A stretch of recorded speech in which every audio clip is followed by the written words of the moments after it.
termasuk Musta'rab Ismail alaihi salatu wassalam, termasuk Nabi kita Muhammad sallallahu alaihi wa ala alihi wasallam. Saya ulangi, Hud, kemudian Saleh, kemudian Syuaib, kemudian Rasul sallallahu alaihi wasallam. Itu 4 dari Nabi Arab. Adapun Ismail sekali lagi, dia Musta'rab, orang yang bukan Arab tetapi pasti berbahasa Arab, maka disebut Musta'rab. Tetapi selain daripada 4 nabi ini, semua nabi-nabi Bani Israel, termasuk nabi yang kita akan kisahkan adalah Nabi Dzulkifli. Tapi kebiasaan Bani Israel, setiap nabi-nabi mereka meninggal, wafat atau dibunuh, maka akan datang nabi-nabi berikutnya yang kemudian menggantikan nabi tersebut.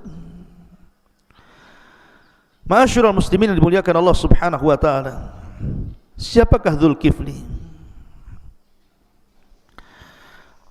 Cerita Nabiullah Dzulkifli alaihi salatu wassalam tidak lepas daripada cerita Nabi Al-Yasa, dan cerita Nabi Al-Yasa tidak lepas daripada cerita Nabi Ilyas, karena ini tasalsul dalam bahasa Arab, saling hubung kait. Sedikit saya ulas tentang kisah Nabi Ilyas supaya nyambung dengan Nabi Dzulkifli. Nabi Ilyas alaihi salatu wassalam adalah satu di antara nabi-nabi Bani Israel. Walaupun ada khilaf di antara para ulama tentang apakah Ilyas itu Idris ataukah Ilyas sendiri Idris sendiri. Dan pendapat yang kuat menurut pendapat Imam Ibnu Katsir rahimahullahu taala bahwa Ilyas adalah sendiri, ada kisahnya, dan Idris juga sendiri ada kisahnya. Ma'asyiral muslimin yang dimuliakan Allah Azza wa Jalla, Nabi Ilyas ini diutus kepada sebuah kaum penyembah berhala di sebelah barat Damaskus. Ada berhala namanya Ba'lan, atau Al-Quran menyebutnya Ba'labak. Ba'lan ini ada yang mengatakan satu di antara nama-nama patung yang disembah. Nama patungnya disebut Ba'lan, sama dengan di zaman jahiliyah ada namanya Lata, Uzza, Manat, Khubal. Di zaman itu namanya Ba'lan. Makanya Allah Subhanahu wa taala mengatakan atad'una Ba'lan wa tadharuna ahsanal khaliqin. Apakah engkau akan meminta kepada Ba'lan dan meninggalkan sebaik-baik pencipta? Ada yang mengatakan Ba'lan ini bukan patung tapi seorang wanita. Wanita yang sangat cantik sekali, Imra'atul Hasna, yang sangat cantik sekali, disembah oleh kaumnya. Tetapi terlepas daripada apakah dia nama berhala ataukah seorang wanita cantik, yang jelas bahwa Bani Israel semakin jauh dari kenabian, maka semakin dekat dengan kekufuran dan kesyirikan, sampai di antara mereka ada yang menyembah patung namanya Ba'lan. Lah disinilah kemudian Allah Subhanahu wa taala utus Nabi Ilyas alaihi salatu wassalam untuk mendakwai mereka. Dan budaya para nabi ma'ruf di dalam Al-Quranul Karim, mendakwahkan tauhid. Itulah yang dilakukan oleh Ilyas alaihi salatu wassalam, dan itu digambarkan dalam surah As-Saffat ayat 123 sampai 132. Allah mengatakan, wa inna Ilyas laminal mursalin idh qala liqaumihi ala tattakun atad'una ba'lan wa tadharuna ahsanal khaliqin Allahu rabbukum wa rabbu abaikumul awwalin. Dan sesungguhnya Ilyas termasuk dari kalangan para rasul ketika berkata kepada kaumnya, kenapa kalian tidak bertakwa dan kenapa kalian meminta kepada patung Ba'lan dan meninggalkan sebaik-baik pencipta, Allah Rabb kalian dan Rabb orang-orang sebelum kalian. Mendakwahkan dakwah tauhid. Tetapi Bani Israel disebutkan dalam Al-Quran, fariqan kadzabtum wa fariqan taqtulun. Sebagian mereka terkadang mendustakan para nabi, sebagiannya lain terkadang membunuh para nabi. Ini Bani Israel ketika diutus kepada mereka Ilyas, didustakan dakwahnya. Ma'asyiral muslimin yang dimuliakan Allah Azza wa Jalla, ketika kemudian didustakan dakwahnya inilah, maka akhirnya kemudian Allah Subhanahu wa taala utus kepada mereka azab. Apa azabnya? Dan ini bagian daripada mukjizat Nabi Ilyas. Nabi Ilyas alaihi salatu wasallam berdoa kepada Allah Subhanahu wa taala, Allahumma amsik alaihimul matar. Ya Allah, tahan hujan kepada mereka, jangan kau hujani mereka, karena mereka menolak dakwahku, menolak ajakan kepada tauhid. Akhirnya betul-betul Allah Subhanahu wa taala tahan, fahubisa anhum thalatha sinin, ditahan hujan selama 3 tahun tidak turun hujan. Dari sini kemudian Allah Subhanahu wa taala berikan ujian, banyak binatang-binatang yang meninggal, pohon-pohon yang meninggal, manusia juga banyak yang meninggal. Akhirnya mereka pun mencari Nabi Ilyas alaihi salatu wasallam, sementara Nabi Ilyas bersembunyi. Ada yang mengatakan bersembunyi di bukit Qasyun. Sampai pada waktunya ketika Ilyas kemudian bersembunyi, maka Allah Subhanahu wa taala takdirkan raja yang zalim, yang selalu mengajak rakyatnya untuk menyembah patung Ba'lan, meninggalkan Taurat dan juga meninggalkan tauhid. Allah Subhanahu wa taala wafatkan. Kemudian Allah Subhanahu wa taala takdirkan datang raja yang baru yang memerintahkan negeri Ba'lan itu. Barulah kemudian Nabi Ilyas keluar, kemudian mendakwai mereka. Tetapi kemudian setelah sebagian besar masuk ke dalam agama tauhid, tiba-tiba mereka kufur lagi. Subhanallah, kebiasaan mereka kufur lagi. Karena kufur itulah maka Nabi Ilyas alaihi salatu wasallam berdoa agar Allah Subhanahu wa taala mencabut nyawanya. Tetapi sebelum dicabut nyawanya, maka Nabi Ilyas berwasiat kepada Nabi Al-Yasa yang ketika itu belum menjadi nabi. Ada yang mengatakan Yasa itu anak paman daripada Nabi Ilyas, ada yang mengatakan orang lain, wallahu alam. Tetapi tampuk kenabian Ilyas kemudian diserahkan kepada Nabiullah Al-Yasa alaihi salatu wassalam. Adapun bicara tentang Nabi Al-Yasa, Allah menyebutkan 2 kali dalam Al-Quran.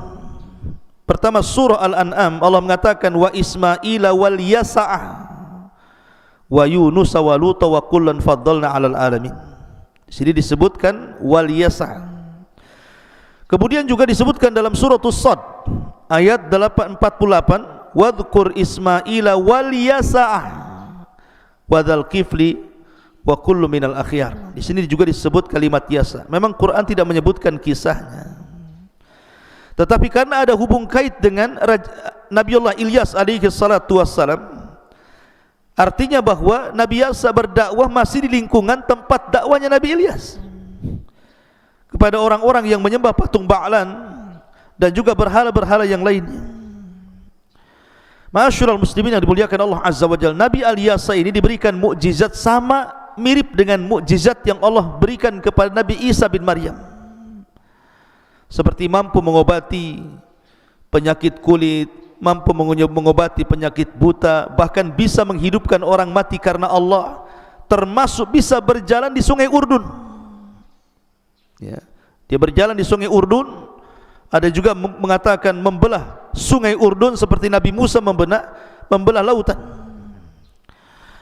Lah Nabi Al-Yasa ini, ikhwatu fillah muliakan Allah Subhanahu wa taala, juga sama mendapatkan penentangan kaumnya sebagaimana yang dialami oleh Ilyas alaihi salatu wassalam, sampai diancam akan dibunuh oleh raja yang zalim. Akhirnya dia bersembunyi.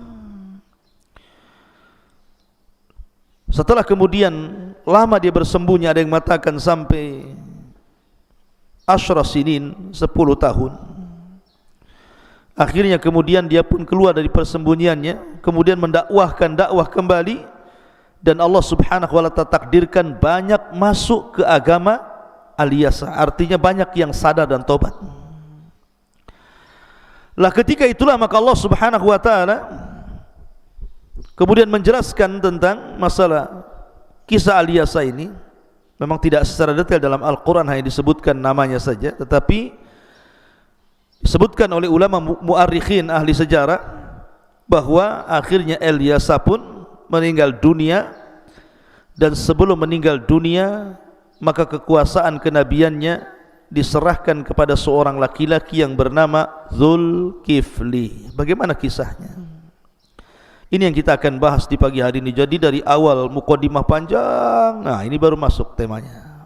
Berarti tema harus lebih panjang dari mukadimahnya. Ma'asyiral muslimin yang dimuliakan Allah Subhanahu wa taala. Siapa Zulkifli? Dan kenapa disebut Zulkifli? Allah Subhanahu wa taala menyebutkan di dua surat dalam Al-Qur'an. Pertama, suratul Anbiya. Allah mengatakan wa Ismaila wa Idrisa wa Dzulkifli kullun minas sabirin. Kemudian Allah mengatakan dan Ismail, kemudian Idris, kemudian Dzulkifli, semua termasuk hamba-hamba Allah yang sabar.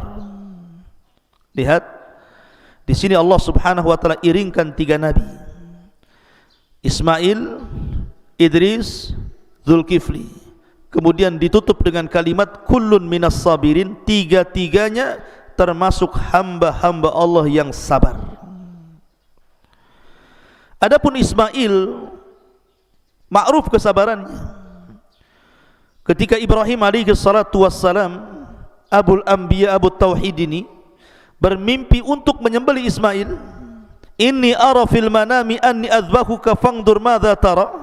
Wahai anakku, semalam aku bermimpi, dalam mimpiku ku sembelih dirimu, bagaimana pendapatmu? Kata Ismail, if'al ma tu'mar satajiduni insyaallahu minas sabirin. Lakukan saja wahai bapakku, kalau itu perintah Allah Subhanahu wa taala, jangan ragu-ragu, dan engkau akan mendapati diriku termasuk hamba Allah yang sabar. Maka di sini Allah mengatakan kullun minas sabirin, karena Ismail ma'ruf kesabarannya. Sejak kecil sudah dilatih kesabarannya. Dia hanya hidup berdua bersama ibundanya tercinta di sebuah lembah yang tidak ada apapun, kering kelontang, tidak ada binatang, tidak ada tumbuhan. Sabar hidup di sebuah lembah sampai membangun Ka'bah bersama ayahnya. Adapun Idris diambil dari kata dirasa, karena Idris itulah rajin belajar. Bahkan dia awal man khatta bil qalam, orang yang pertama kali mencatat dengan pena itulah Idris. Jadi Idris itu setiap hari suka belajar, suka membaca dan suka mencatat, suka talabul ilmi. Dan talabul ilmi butuh dengan kesabaran. Talabul ilmi itu butuh dengan kesabaran. Ma'asyiral muslimin yang dimuliakan Allah Subhanahu wa taala. Makanya kenapa kemudian Imam Syafi'i rahimahullahu taala mengatakan, akhi lan tanalal ilma illa bisittatin saumbika an tafsiliha bibayanin dzakaun wa hirsun wa ijtihadun wa bulghatun wa suhbatu ustadin wa tulu zamanin. Kata Imam Syafi'i, saudaraku, ilmu itu tidak mungkin dicapai kecuali oleh 6 perkara. Saya akan sebutkan secara rinci. Zakaun, kecerdasan, wahirsun, semangat, ijtihad, bulghah, suhbatul ustad, berteman dengan ustad, wa tulu zaman, dan panjangnya waktu. Jadi Imam Syafi'i rahimahullah ta'ala menyebutkan 6 perkara ini semua bicara tentang kesabaran. Karena talabul ilmi itu kalau tidak sabar tidak akan dapat ilmu. Makanya Yahya bin Abi Katsir mengatakan lan tanalal ilmu illa birahatil jismi. Lan tanalal ilmu birahatil jismi. Tidak mungkin ilmu itu diraih dengan istirahatnya badan. Artinya mencari ilmu itu perlu kesabaran. Lah Idris ini disabarkan untuk talabul ilmi. Makanya kullun minas sabirin. Adapun Dzulkifli kenapa juga dikatakan kullun minas sabirin, termasuk hamba Allah yang sabar? Karena subhanallah, banyak ujian dan cobaan yang diterima oleh Nabi Allah Dzulkifli alaihi salatu wassalam. Nanti saya akan sebutkan. Saya ingin menyebutkan tentang kenapa disebut Dzulkifli. Apa sih maknanya Dzulkifli itu? Kenapa Nabi ini disebut Dzulkifli? Saya akan disebutkan 2 hadis dan 1 kisah. 2 hadis dan 1 kisah. Adapun 2 hadis ini dua-duanya lemah, tidak bisa dijadikan hujah, tetapi sebagai pengetahuan kita akan ceritakan 2 hadis ini. Pertama, ma'asyiral muslimin yang dimuliakan Allah Subhanahu wa taala, hadis yang pertama, hadis ini dikeluarkan oleh Imam Ahmad dari Ibnu Umar radhiyallahu anhuma. Dia mengatakan, laqad sami'tu min Rasulillah sallallahu alaihi wasallam haditsan law lam asma'uhu illa marratan aw marrataini hatta adda sab'a marrat walakin qad sami'tuhu akthar min dhalik. Kata Abdullah bin Umar radhiyallahu anhuma, sungguh aku mendengar dari Nabi SAW sebuah hadis yang aku tidak mendengar sekali, 2 kali, 7 kali sampai 7 kali. Akan tapi aku banyak mendengar hadis ini lebih daripada 7 kali. Artinya sudah bosan aku mendengar hadis ini dari Nabi SAW. Makanya aku ceritakan kepada kalian. Kemudian beliau mengatakan, kana Al-Kiflu min Bani Israel. Ada orang namanya Al-Kiflu atau Dzulkifli, dan dia termasuk dari Bani Israel. La yatawarra min dzambin amilahu. Dia tidak pernah takut dengan dosa yang dilakukannya. Enggak pernah takut berbuat dosa ini. Namanya Al-Kiflu ini. Fa'atathu imra'atun fa'ataha 60 dinara ala an yata'aha. Kemudian dia membayar seorang wanita, seorang gadis. Dia bayar 60 dinar untuk menggaulinya, untuk berzinah dengannya. Falamma qa'ada minha maq'ada ar-rajuli min imra'atihi. Ketika betul-betul sudah hendak melakukan perzinahan, yang laki-laki sudah membuka auratnya, yang perempuan juga sama, dan tinggal melakukan perzinahan saja, ir'addat wa bakat, tiba-tiba wanita itu menangis. Sehingga kemudian Dzulkifli atau Al-Kifli ini mengatakan, wa ma yubkik a'akrahtuki.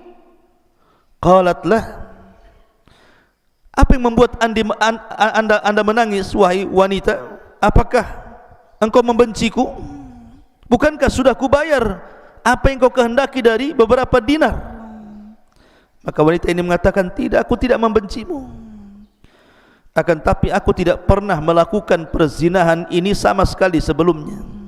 Aku tidak pernah melakukan perkara ini sebelumnya. Kemudian kata Dzulkifli, lalu kenapa kau lakukan? Kau mau dibayar dan kau mau berzinah denganku? Maka dia mengatakan, innama hamalani alaihi al-hajah, karena ada sebuah kebutuhan yang menjadikan aku mau dibayar. Akhirnya kemudian Dzulkifli tidak jadi berzina. Dia pun kemudian mengatakan, idhabi bidananir, kalau begitu pergi kau ambil uang-uang dinar ini,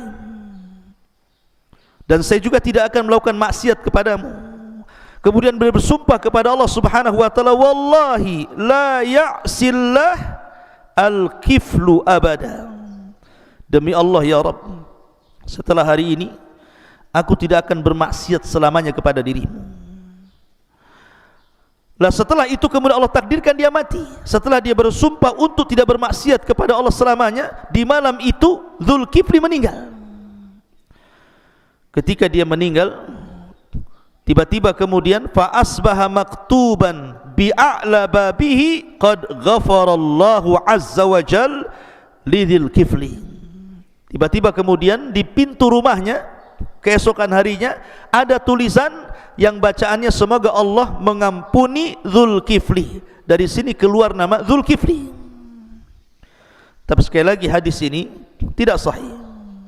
Dan kalaupun sahih, tentu mustahil seorang nabi melakukan seperti ini. Kalaupun ada kemiripan nama Dzulkifli, maka yang satu Dzulkifli nabi, yang satu Dzulkifli ini, maksudnya begitu ya.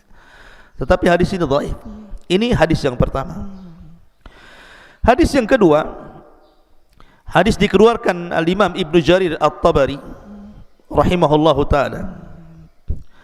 Jadi zaman Bani Israel itu ada orang soleh, saking solehnya setiap hari dia melakukan salat mi'ata salatin, 100 kali salat setiap hari siang dan malam, tidak pernah meninggalkan dari 100 kali salat ini.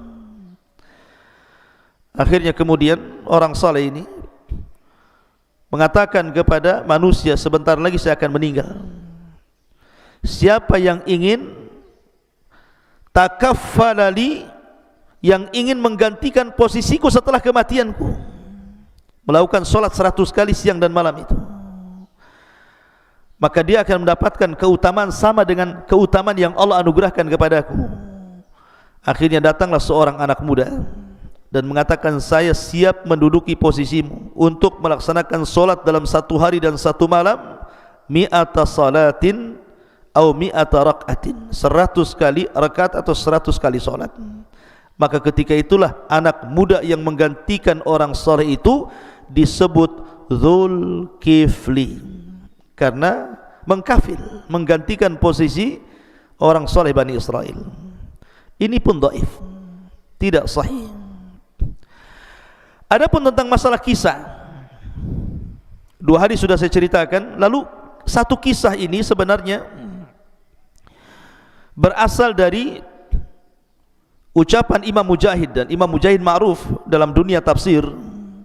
Imam Mujahid ini termasuk Imamul Mufassirin, imamnya ahli tafsir, Imam Mujahid ini.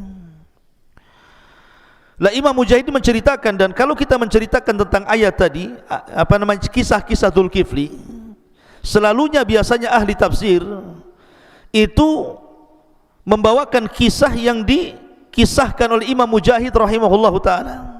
Apa kisahnya? Jadi Nabi Allah Yasa alaihi salatu wassalam, kembali kepada urutan Nabi tadi, Nabi Allah Yasa alaihi salatu wassalam, ketika dia sudah tua, sudah mendekati ajalnya, maka Nabi Yasa ini berkhutbah di hadapan manusia, dan mengatakan, sesungguhnya usiaku sudah rentah, ajalku sudah dekat.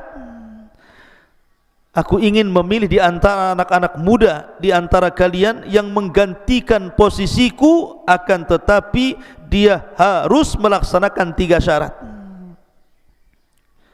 Aku ingin anak-anak muda satu di antara kalian menggantikan posisiku, akan tetapi dia harus melakukan 3 syarat. Syarat yang pertama, asy-syaratul awwal an yasuman nahara wa la yuftir. Harus puasa di siang hari terus menerus setiap hari dan tidak berbuka. Wasyartu tsani, dan syarat yang kedua, an yakuma al-laila wa la yanam. Harus salat malam terus dan tidak boleh tidur. Kemudian wasyartu tsalis, adapun syarat yang ketiga, alla yaghdab fil qadha. Kalau dia memutuskan sebuah perkara di antara manusia, tidak boleh marah. Bayangkan 3 syarat ini. Kalau malam tidak boleh lepas dari solat malam, kalau siang tidak boleh lepas daripada puasa, kalau memutuskan sebuah perkara tidak boleh marah-marah. Mundur teratur anak-anak muda ini. Siapa yang bisa melakukan 3 syarat ini? Malam tidak pernah tidur, solat malam terus, kemudian siang puasa terus setiap hari dan tidak pernah berbuka, kemudian tidak boleh marah lagi. Satu-satu anak muda ini mundur. Tidak ada yang bisa menggantikan posisi Nabi Al-Yasa ini kecuali anak muda. Anak muda ini tidak dikenal siapa dia, karena kefakirannya. La mala walajah, tidak punya harta dan tidak punya kehormatan. Manusia tidak kenal dia. Tiba-tiba anak muda ini mengatakan, ana ya Nabi Allah, berikan kepadaku tugas itu wahai Nabi Allah, katanya. Tetapi nampaknya Nabi Allah Al-Yasa kurang mantap, kurang yakin. Akhirnya ditolak pada hari pertama. Besoknya dikumpulkan kembali, berkhutbah lagi, kemudian meminta siapa di antara anak-anak muda yang mau menggantikan dirinya. Kemudian disebutkan 3 syarat yang sama. Anak muda ini daftar lagi sampai 3 kali. Baru kata Al-Yasa mengatakan, mutaakkid mungkin bahasa Arabnya, kok yakin gitu ya, Dia mengatakan, ya saya yakin. Dari sini kemudian Nabiullah Al-Yasa pun meninggal dunia, maka yang menggantikan posisi adalah anak muda ini. Dia ibadah tiap malam, ibadah tiap siang, dan tidak pernah marah. Akhirnya iblis mengumpulkan bala tentaranya dan mengatakan kepada bala tentaranya, goda anak muda itu, buat dia marah, karena syaratnya tidak boleh marah masalahnya. Maka dikeluarkan pasukan yang banyak dari pasukan-pasukan iblis untuk menggoda anak muda itu. Subhanallah, satu setan pun tidak bisa menggoda anak muda itu, saking sabarnya. Makanya Allah mengatakan, kullun minas sabirin, wa Ismail wa Idris wa dzal kifli kullun minas sabirin. Karena memang mereka nabi-nabi sabar masalahnya. Karena anak buahnya tidak bisa menggoda anak muda ini, iblis turun langsung. Wah, ini kalau ada dengkotnya yang turun langsung, beda caranya. Udah suhunya nih yang turun ini. Akhirnya iblis pun menyamar menjadi syaikhun kabir, orang tua yang sangat renta, seolah-olah punya masalah ingin datang kepada anak muda itu. Nah, iblis ini datang kepada anak muda ini di saat jam tidurnya anak muda itu, kailulah. Dalam Islam juga kailulah sunnah hukumnya. Makanya Rasul mengatakan, kilu fa inna syaitan la yakil, tidurlah siang karena setan itu tidak pernah tidur siang. Jadi kalau seandainya kita tidur siang, berarti tidur kita menyelisihi tidurnya setan. Ya, kubailad zuhri, kata ulama, waktunya mendekati waktu zuhur. Ya, jam 11, setengah 11 itu disebut kailulah. Lah kebiasaan Zulkifli ini, anak muda ini yang kelak akan disebut Zulkifli, itu tidur sebentar saja, kailulah, menjelang zuhur. Ya harus tidur ikhwan, karena di malam hari dia tidak pernah tidur. Di malam hari dia ibadah terus sampai kemudian subuh. Kemudian habis itu puasa, kapan tidurnya? Sehingga tidurnya itu hanya bisa dilakukan di waktu kailulah. Lah setan ini sengaja datang, si iblis ini, di waktu istirahatnya Zulkifli, anak muda ini. Akhirnya diketok rumahnya, diajak ngobrol, sampai dilalaikan dari waktu harusnya dia beristirahat. Kalau sudah lewat waktu kailulah, dia tidak akan tidur lagi. Kemudian akhirnya kata anak muda ini, kenapa kau tidak datang fi waqtil qadha, waktu ketika aku memutuskan perkara ini, kan waktu istirahatku. Datanglah besok kalau perkaramu ingin selesai. Maka keesokan harinya Zulkifli atau anak muda ini menunggu di waktul qadha, tapi orang tua itu tak datang. Ketika tidak datang, akhirnya anak muda ini balik lagi lah, ya, karena tidak datang. Kemudian setelah dia pulang, yang harusnya dia tidur di hari kedua, tidur kailulah itu, datang lagi anak orang tua ini mengganggu tidurnya lagi. Anda bayangkan, orang kalau kurang tidur kan udah emosi tuh.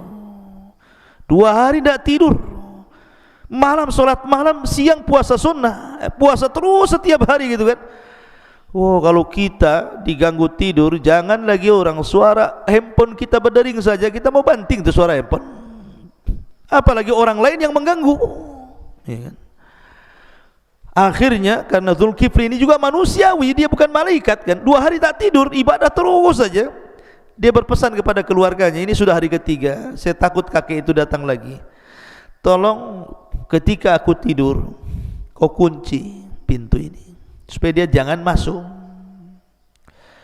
Akhirnya dia pun tertidur kailulah, dikunci betul sama keluarganya. Namanya iblis, dia bisa masuk lewat lubang kunci kan begitu. Iblis itu bisa, dia bisa masuk lewat mana saja iblis itu. Jadi tiba-tiba kemudian Zulkifli ketika hendak tertidur, hampir dia tertidur, dia mendengar ada suara ketuk pintu. Tapi dia tidak mau mengindahkan karena dia tahu jangan-jangan dia lagi. Ketika dia isyaratkan matanya, rupanya yang mengetuk itu dari dalam. Orang yang sudah ada di dalam diketuk pintunya. Bayangkan, orang ngetuk dari luar, ini orang yang sudah di dalam diketuk-ketuk pintunya. Dari situ Zulkifli sudah mengetahui bahwa ini bukan manusia, makanya dia langsung berteriak, anta aduullah, kamu ini musuh Allah, kamu ini setan, kamu ini iblis rupanya. Lalu engkau kenapa mengganggu diriku? Maka kemudian kata iblis ini, dia mengatakan, ketika Dzulkifli mengatakan anta aduullah, kamu adalah musuh Allah, maka syaitan mengatakan, na'am ana iblis, ya saya iblis. Inni aradtu an ughwiyaka, sebenarnya saya ingin menyesatkan dirimu, hatta la taquma laila, supaya kau tidak solat malam, karena kau tidak istirahat di siang hari, kau akan ngantuk di malam hari. Rupanya kau masih solat juga, katanya. Wa aradtu an udha'ifaka hatta la tastati asyam, dan aku menghendaki melemahkan badanmu karena kamu kurang istirahat, jadi lemah badanmu sehingga kau malas berpuasa. Kau puasa juga rupanya. Kemudian wa aradtu an ughdzibaka lima dakhaltu alayka walakinnaka lam taghdab, dan sengaja aku ganggu dirimu supaya kau marah, rupanya kau tak bisa marah, katanya. Aku nyerahlah, katanya. Lah sejak saat itulah maka karena dia sudah mengkafil, menggantikan posisi Ilyas dalam 3 perkara, dan dia berhasil, sejak saat itulah orang-orang memanggilnya dengan sebutan Nabiullah Dzulkifli alaihi salatu wassalam. Dan yang masyhur kisah yang terakhir, karena 2 hadis di atas, dua-duanya lemah. Ma'asyiral muslimin yang dimuliakan Allah Subhanahu wa taala. Adapun Dzulkifli secara nasab sendiri memang diperselisihkan para ulama. Kalau kisah yang saya urut adalah Dzulkifli di sini berarti muncul setelah Nabi Ilyas dan setelah Nabi Alyasa. Karena di sana ada yang kemudian merunut nasabnya bahwa asal nama Dzulkifli itu adalah Bishrun. Bishrun ini salah satu putra Nabi Ayub. Karena Nabi Ayub ini terkenal dengan kesabarannya, maka kesabarannya melahirkan sifat-sifat putranya, namanya Bishr ibn Ayub, yang kemudian orang-orang menyebutnya Dzulkifli. Ada juga yang mengatakan bahwa di zaman itu, di zaman Nabi Alyasa ini, banyak terjadi pembunuhan para nabi. Jadi ada satu hari itu 400 nabi, 300 dibunuh semuanya, yang 100 bersembunyi. Lah karena bersembunyi ini otomatis kan perlu makanan, perlu minuman, perlu tempat. Lah ada anak muda yang kemudian melindungi 100 nabi ini, memberi makan, memberi minum, memberi tempat. Akhirnya anak muda yang melindungi 100 nabi disebut Dzulkifli, karena dia yang mengkafil 100 nabi tadi. Wallahu a'lam, banyak versi dalam kisah-kisah sejarah. Dan apakah dia turunan Nabi Ayub alaihi salatu wassalam, apakah dia Dzulkifli yang lain, salah satu dari saudara anak paman daripada Nabi Alyasa alaihi salatu wassalam, Quran tidak menjelaskannya. Tapi tidak ada ibrah untuk dijelaskan perkara-perkara tersebut. Kalau memang itu sebuah hal yang sangat bermanfaat, tentu akan disebutkan di dalam Al-Quranul Karim yang jelas kita sebagai pengetahuan, karena tidak semua nabi yang disebutkan dalam Al-Quran itu diceritakan secara detail, seperti kisah Nabi Musa alaihi salatu wassalam, Ibrahim, Nuh, dan begitu seterusnya. Adapun nabi-nabi seperti Alyasa, Dzulkifli ini kita hanya mengambil cuplikannya dan mengambil dari ahli-ahli sejarah tentang siapa dia. Itulah kisah Dzulkifli alaihi salatu wassalam. Subhanakallah bihamdika asyhadu an la ilaha illa anta astaghfiruka wa atubu ilaik. Allahu ta'ala alam. Assalamualaikum warahmatullahi wabarakatuh.